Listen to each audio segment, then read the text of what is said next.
আমার স্বামীর অসুস্থ, বাচ্চা কাচ্চা নিয়ে খুব কষ্ট করি। আমার শীতের শীতের কাপড় চোপড় কিনা দেন, আনের কাছে সাহায্য চাই। জীবন সত্যি বড় অদ্ভুত। কুয়াশায় মোড়ানো, হাড় কাঁপানো শীতকাল উচ্চবিত্তদের কাছে আনন্দের হলেও জীর্ণ শীর্ণ ভূমিহীন অসহায়দের কাছে এ এক অভিশাপের মতন।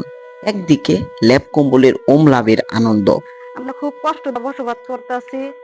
আমাদের নেপ্তশক নাই, শীতের কাপড় চোপড় নাই, আর বাপের তো অসুস্থ, কাপড় চোপড় এনে দেহারা না। উচ্চবিত্তদের কাছে মজার বিষয় হলেও ঠিক অপরদিকে অসহায়দের কাছে এ যেন ভয়াবহ দুঃসংবাদের বিষয়। ঠিক তেমনি হাড় কাঁপানো শীতে 4 সন্তান ও স্ত্রী নিয়ে বেঁচে থাকা অসহায় আলমগীরের জীবন।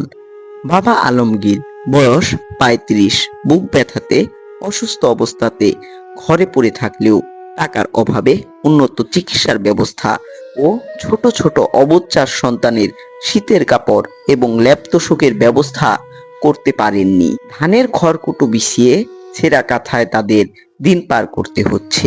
প্রিয় দর্শক, এই অসহায় পরিবারটি প্রচন্ড অসহায়। তাদের থাকার মতো জায়গা নেই। একটি ভাঙা ঘরে 4টি সন্তান নিয়ে এই পরিবারটি প্রচন্ড অসহায় অবস্থাতে পড়ে আসছে। বাবা একমাত্র কর্মক্ষম, অসুস্থ অবস্থাতে অসুখ হয়ে তিনি ঘরে পড়ে আছে, কাজ করতে পারেন না।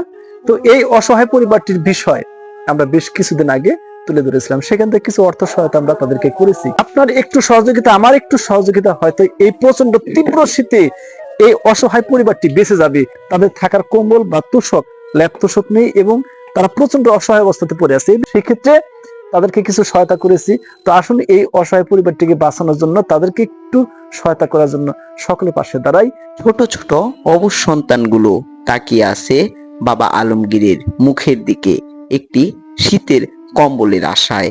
উল্লেখ্য, উক্ত অসহায় পরিবারটির বিষয় পূর্বে মানবতার সেবায় সোহেল এই স্বেচ্ছাসেবী সংগঠনের তুলে ধরার পর সামান্য কিছু খাদ্যদ্রব্য ও চিকিৎসার সহায়তা পেলেও এখনো হাড় কাঁপানো শীত থেকে রক্ষা পেতে অবচ্চার সন্তান, ল্যাপ তোশক ও কম্বলের ব্যবস্থা হয়ে ওঠেনি। অসহায় পরিবারটির বসবাস টাঙ্গাইল জেলা ভরপুর থানা পাটিতাপাড়া গ্রামে।